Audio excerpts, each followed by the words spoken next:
AEW Dynamite Results January 12, 2022. This week's show kicks off with the usual cold open video package and theme song, and then we shoot inside the PNC Arena in Raleigh, NC, where pyro and fireworks explode as Jim Ross welcomes us to the show.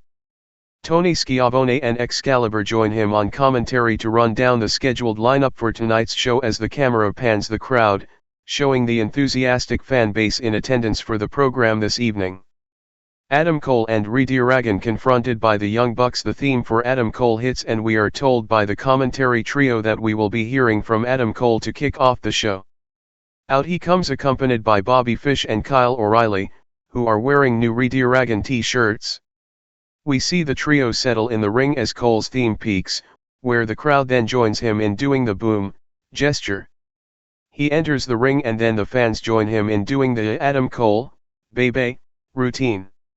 He asks who is ready for story time with Adam Cole, and from the sounds of it, everyone in the arena is. Cole starts by vowing 2022 will be a great year for himself. He points out that he's never been pinned or submitted and remains undefeated in singles competition in AEW. As he continues to talk, we hear someone interrupt him, which is eventually revealed to be the Young Bucks. Out comes Matt and Nick Jackson, accompanied by Brandon Cutler. Jackson talks about kicking COVID's ass in 2 days. He sarcastically thanks them for the invite to be with them in the ring for this segment. He then invites himself and his brother to enter the ring. O'Reilly hops on the mic and says no one invited them. He says no one invited them in Jacksonville either, but that didn't stop them. The Young Bucks enters the ring and Fish and O'Reilly take turns taking shots at Nick and Matt Jackson, with the Bucks firing back as well. Cole tries to play peacemaker, pointing out other factions do what's happening right now and they don't, which is what makes them better. They use the Best Friends as an example of the other kind of faction. The Elite members brawl with the Best Friends. On that note, the Best Friends theme hits and out comes Orange Cassidy along with Trent, Chuck Taylor, and Wheeler Yuta. They enter the ring as Cole tells someone in the back to cut off their awful theme music. He singles out the freshly squeezed one himself, but before he can say much of anything to Cassidy, he is tackled by him and a brawl breaks out. Everyone except Cassidy and Cole filter out to the floor and continue brawling. In the ring, Cassidy is beating Cole down, but when he stands up, he is hit with a cheap shot from behind which leads to Cole taking over. Chris Statlander enters the picture. Britt Baker takes her out before he can do much else. Out comes Chris Statlander and she gets right in Cole's face. From there, Cole's real-life better half, Dr. Britt Baker, sprints to the ring. Baker takes out Statlander and then holds Cassidy while Cole blasts him with a big kick. The rest of the crew enters the ring and Cole calls for the double cheek kiss, which the Young Bucks try to oblige, but they are cut off by Baker and it is instead the AEW Women's Champion who gives Cole a smooch. Cole's theme hits to end the segment. Getting ready for tonight's featured opening contest. After this, a special video package airs to highlight the first match of the evening, which is coming up next. On that note, we see a quick look at the events leading up to the Wardlow vs CM Punk match scheduled for tonight. We then shoot to a Go Big Show sneak peek before heading to our first commercial break of the evening. Wardlow vs CM Punk. When we return from the break, we hear MJF's theme and out comes the leader of the Pinnacle, Maxwell Jacob Friedman. The commentators react accordingly and then MJF stops and the top of the entrance stage, turns and introduces Wardlow. Wardlow's theme hits and out comes the big man of the Pinnacle. He begins making his way down to the ring with MJF following beside him. The commentators talk about Wardlow being a clear-cut star. He settles in the ring and his theme song dies down. Now the familiar sounds of Cult of Personality plays as the best in the world himself emerges to an enthusiastic fan base in Raleigh, who sings along with his theme song. Punk kneels down, scoops the imaginary sand and loudly informs us, in trademark fashion, that it is clobbering time. Punk heads down to the ring and settles inside the squared circle as his music peaks and the fans make even more noise. He poses on the top rope and then his music begins fading down as we prepare for our first match of the evening. The bell sounds to get this one off and running, and we see Punk immediately head outside the ring in an attempt to get his hands on MJF. However, Wardlow also hops down to the floor where he stands right in front of Friedman to block Punk from getting too close for comfort. Both guys head back in the ring and finally lock up. We see Wardlow use his power and strength to control Punk early on. However, a few moments later, Punk has Wardlow in the corner and begins firing away at him with punches. Wardlow doesn't take too many before turning the tables and going back to work on Punk. The fans begin a deafening "Let's get Wardlow and CM Punk dueling" chant. Wardlow whips Punk into the corner, where he comes right back out and peppers Wardlow with some leg kicks. He hoists Wardlow up with a GTS in mind. However, Wardlow escapes out the back door and looks to get Punk up for his symphony of power bombs. Punk too escapes out the back door and then slides out to the floor to regroup as Excalibur talks us into a mid-match commercial break as the action continues. As we return from the break, we see Punk getting whipped into the corner hard. Moments later he fires up for an offensive comeback. He gets the crowd going as he amps up and looks to get Wardlow softened up for his GTS finisher. However, it isn't long before the bigger, stronger Wardlow is back in control of the action. He ends up connecting on a big powerbomb on Punk. He follows up with a second, then a third, fourth, and even a fifth. After the symphony of powerbombs, he goes for the cover with his boot on Punk's chest like he has done to everyone else, while Schiavone predicts Punk is about to suffer his first defeat in AEW singles competition. Instead, MJF hops on the apron and yells "No! No! No!" to Wardlow. He tells him this isn't over with yet. He gives him some orders and we see Wardlow oblige, as he hoists Punk up for a sixth powerbomb.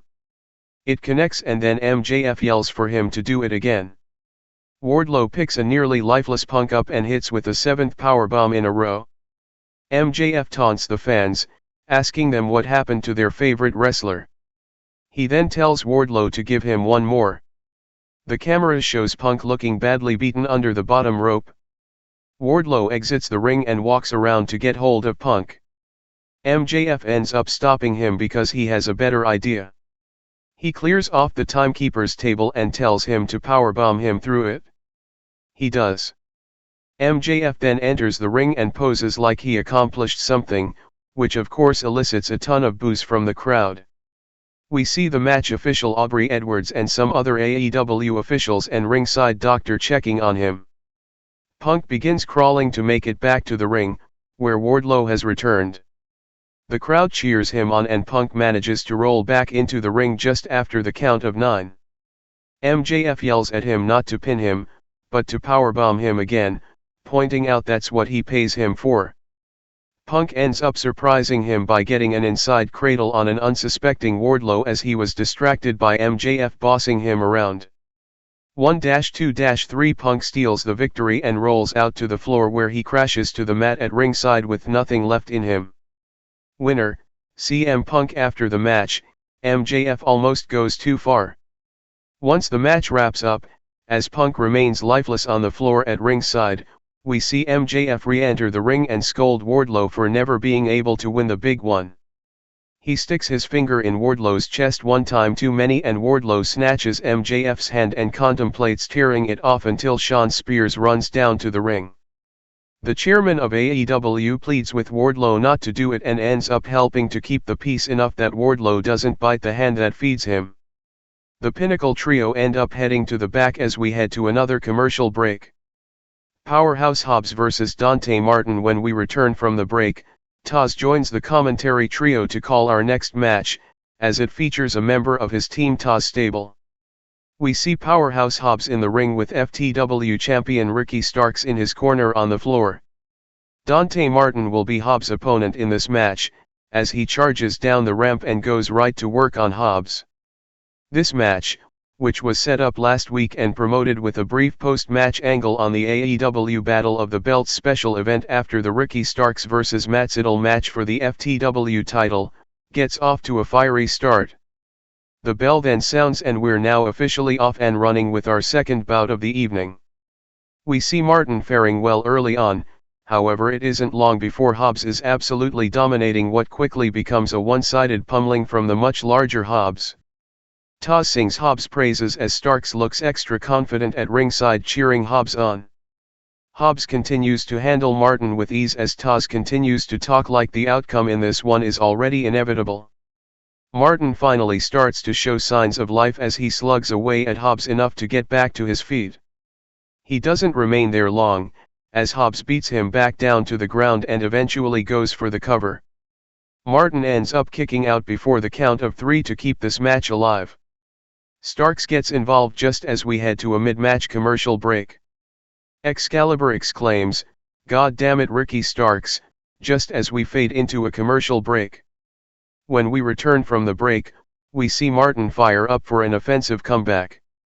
He starts hitting high spots, including a twisting top rope dive onto Hobbs on the floor. Back in the ring, Martin continues his comeback and connects with another high spot. Hobbs ends up cutting him off in his tracks and levels him. With both guys down, we see Starks hop on the apron to get involved again, but he doesn't because Jay Lethal appears from behind him and yanks him off the apron. Hobbs, distracted by this, turns around and gets caught with the double hop top rope finisher from Martin for the pinfall victory. Taz flips out on commentary, as does Hobbs and Starks, but nevertheless, it goes down as a win for Martin thanks to Lethal evening the odds.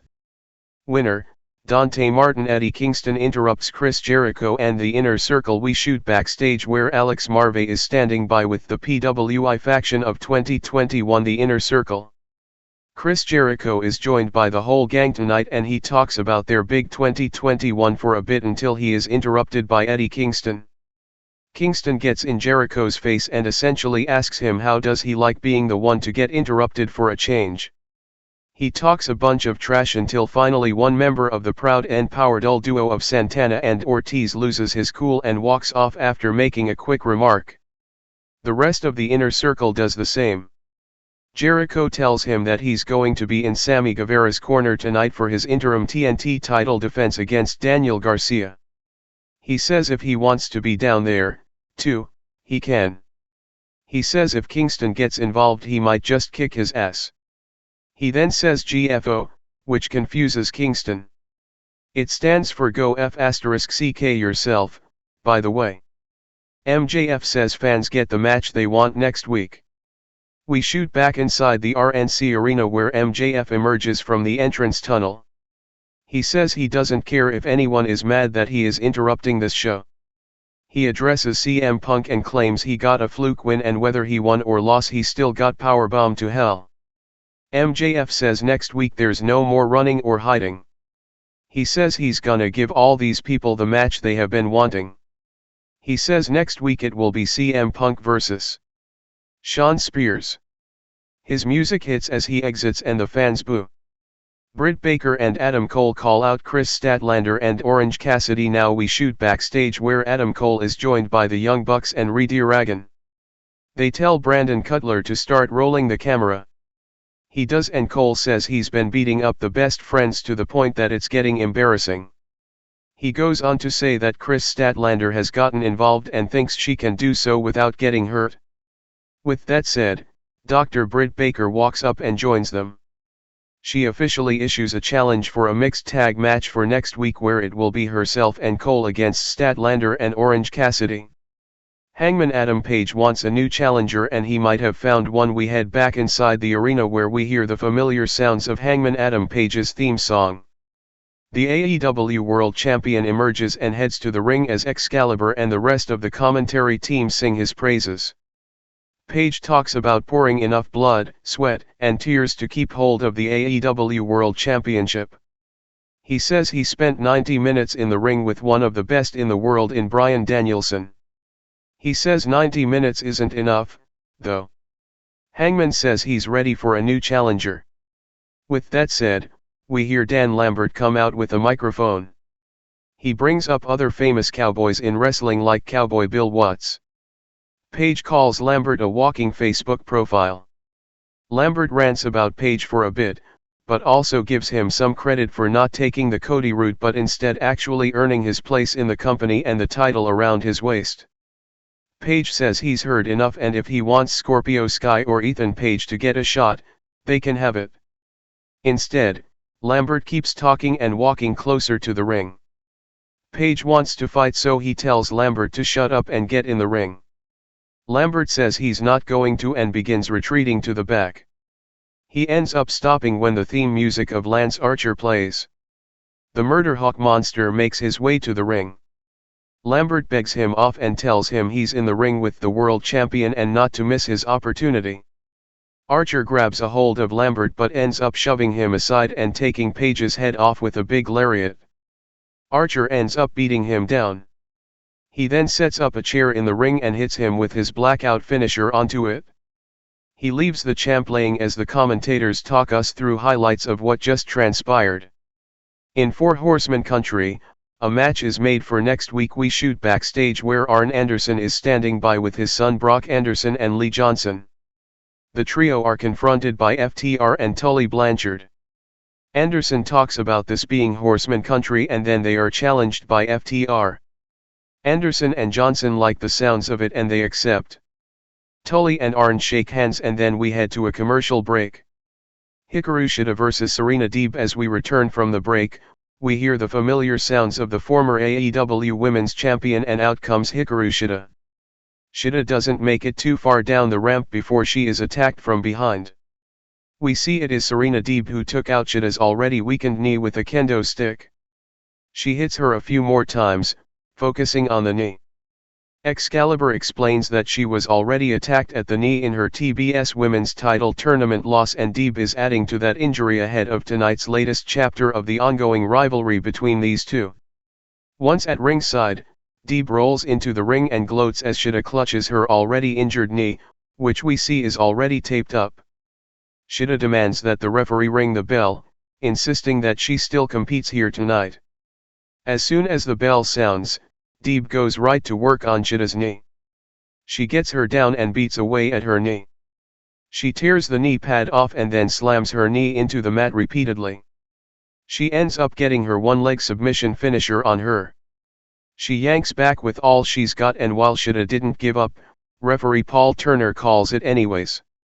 Winner, Serena Deeb. After the match, the assault continues. Shida smacks and yells at Turner while holding her knee and struggling to get up after the match. Deeb ends up coming back in the ring with her kendo stick and swings it at the doctor and ref to get them away from Shida. She then repeatedly blasts Shida's injured knee with the kendo stick. A bunch of officials hit the scene to restrain her. Jurassic Express wants any top 5 team. And they've found one backstage. Tony Schiavone is standing by with Christian Cage and the new AEW World Tag Team Champions Jurassic Express. Luchasaurus and Jungle Boy are proudly holding their newly won tag titles when Jungle Boy reveals that they fought hard to win the titles and they will fight even harder to keep them. Jungle Boy goes on to say that they will take on any top 5 team that wants a shot. With that said, up walks the Dark Order duo. They talk about being ranked in the top 5 and a match ends up getting made. Matt Hardy vs Penta El Zero Miedo. Now we're back in the arena where Big Money Matt Hardy is already in the ring with a microphone. The camera pans over to show Rebbe Hardy and Matt's children in the front row. Hardy talks about being in his hometown of North Carolina and then addresses Rey Fenix being injured. Out comes Penta El Zero Miedo and one half of the Lucha Brothers makes his way to the ring accompanied by Alex Abrahants. The former tag team champion will be going one-on-one against the leader of the Hardy family office in our next in-ring showdown here on Dynamite. The bell sounds and we're off and running with this one. Penta and Hardy start things off by not fighting each other, but instead fighting for crowd support. Penta leads the fans in a chant in his favor while Hardy leads his hometown fans in a delete chant to respond each time. This goes back and forth so many times that the commentary crew brings up how this one only has a 20-minute time limit.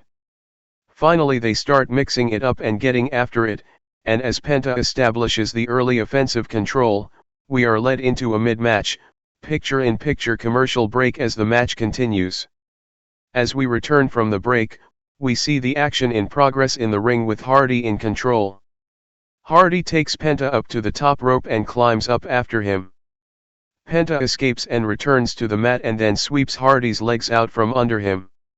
Hardy falls back in a modified tree of woe from the middle rope. Penta climbs back up and leaps off, connecting with a double stomp on the way down for a close near fall. From there, the two battle out to the ring apron outside of the ring ropes. Penta looks for a big spot there, however Hardy counters and connects with a side effect on what Jim Ross points out is the hardest part of the ring. Back in the ring, Penta ends up fighting back into the lead and hits his Fear Factor finisher for the pinfall victory. Winner, Penta L0 Miedo. Brody King has arrived as member of the House of Black. Once the match wraps up, we hear Alex Abrahants translate a message from Penta L0 Miedo regarding Malachi Black. He goes to say something else but the lights in the arena go out. When the lights come back on, Malachi Black emerges and hits the ring. A brawl ensues between himself and Penta. Out comes Griff Garrison and Brian Pillman Jr. and the Varsity Blondes help Penta in beating down Malachi as Julia Hart is shown on the apron still wearing an eye patch and shouting. Black sits up and Jim Ross accidentally refers to him by his old WWE name of Aleister Black. The lights go out again and when they come back on, we see Brody King standing in the ring. He ends up cleaning house of everyone and then he and Malachi head to the back as the commentators question if he is the new member of the House of Black. Chris Statlander and Layla Hirsch argue. We shoot backstage where Chris Statlander is standing by with Tony Schiavone. She is asked about the mixed tag match made earlier tonight with herself and Orange Cassidy taking on Adam Cole and Britt Baker. She talks briefly about it until Layla Hirsch interrupts her. Hirsch is critical of Statlander for not being focused on the match they already have scheduled for this Friday on Rampage. Statlander fires back with her thoughts and then Red Velvet tells them to get along if they want any chance of winning on Friday. They agree to do that and we head back in the arena for our next match. The Acclaimed vs Bear Country. With that said, the theme for the Acclaimed hits and out comes Max Caster and Anthony Bowens. Caster does his freestyle diss rap as the duo make their way to the ring, where their opponents are already waiting for them. The duo of Bear Bronson and Bear Boulder, collectively known as Bear Country, are introduced. Bear Boulder starts things off and we see the Acclaimed jump into the early offensive lead as we head into a mid-match commercial break. When we return, we see Bear Boulder looking for the tag. When we return and after Bronson squashes Bowens, he does just that. The commentary team marvels at the large Boulder as he starts to take on both members of the Acclaimed by himself. He looks for a double chokeslam but they fight out of it and each hit the ropes only to walk right into a double flatliner. He tags in Bronson again, who goes to the top rope. They look for the bare bone finisher as Boulder hoists his own partner on his shoulders, however they don't connect with it. The Acclaimed hit some double team spots to return to the offensive lead. Bronson nearly fights back in control but behind the ref's back, the Acclaimed use some sneaky tactics to pull off the win with a mic drop. With the win, the Acclaimed will remain in the number 1 spot in the tag team rankings in AEW. Winners, the Acclaimed. Sting and Darby Allin gain some revenge on the Acclaimed. We watch the Acclaimed head up the ramp to go back to the locker room after the win, however they stop when the lights in the building go out. When they come back on, we see Sting emerge with his trademark baseball bat. As Bowens and Caster are distracted by that, out comes Darby Allin and he levels them with his trademark skateboard. Sting follows up with some shots with his bat as they beat the number 1 ranked duo back to the ring. Once in the ring, Sting hits his Scorpion Death Drop and Allin heads to the top rope for his Coffin Drop. The music hits again as the crowd pops and they soak in the love as we are led into a special message from Pac. The Bastard Pac. With an update, a special video package airs showing the Bastard Pac talking about having yet another setback. He talks in an ominous and cryptic fashion and then we return inside the RNC arena where the commentary trio reacts to his message before running down some announced matches for Friday's Rampage and next week's Dynamite. We then head to a commercial break ahead of tonight's main event, where the Interim TNT Championship will be on the line. Matt Hardy needs a change.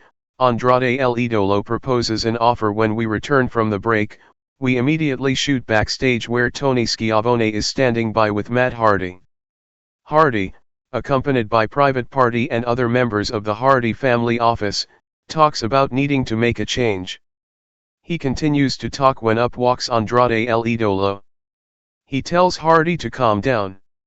He then talks about liking money and says he has an offer to propose to Hardy. Hardy says not here and tells him they can go talk somewhere else about it now. They walk off to end the segment. Interim TNT Championship Daniel Garcia vs Sammy Guevara. We return inside the arena where Daniel Garcia is making his way to the ring as the commentators point out that Chris Jericho and Eddie Kingston are both at ringside for this one. The theme for Sammy Guevara hits and out comes the Spanish God for the main event of the evening, where he will be putting his newly won Interim TNT Championship on the line. After the bell sounds to get this one started, we see things get going quickly. Guevara fires away at Garcia, but it isn't long before Garcia takes the offensive lead. The commentators talk about the hard-hitting style of Garcia as he takes it to Guevara. Garcia hits Guevara with an open-handed slap, which Guevara responds to by slapping him right back. Guevara hits the ropes to build up a head of steam and then launches himself out and onto Garcia on the floor. Once back in the ring, we see Garcia jump back into the offensive lead. As he does, the commentators talk us into a mid-match, picture-in-picture commercial break as the match continues. As we settle back in from the break, we see Guevara holding onto a side headlock on Garcia. The commentators talk about this being an excellent, hard-hitting main event. Guevara blasts Garcia with some downward elbows, which would be illegal in the UFC but not in AEW. Guevara goes to head to the top rope but Garcia notices this in time and rolls out to the floor. In the end, it didn't help him any, as Guevara called a live audible and launches himself out to the floor where he flips and lands on Garcia. The fans pop huge and then break out into a loud holy sh*t chant. We see Chris Jericho walk over to the two and give some words of encouragement to the Spanish God of the Inner Circle. He then leads the fans in a Sammy chant as he rolls Garcia back into the ring. He climbs to the top rope but Garcia pops up and knocks him down. He then hits a backdrop driver for a close near fall to shift the offensive momentum in his favor again. Eddie Kingston is shown yelling "Don't get mad, homie," as the action resumes.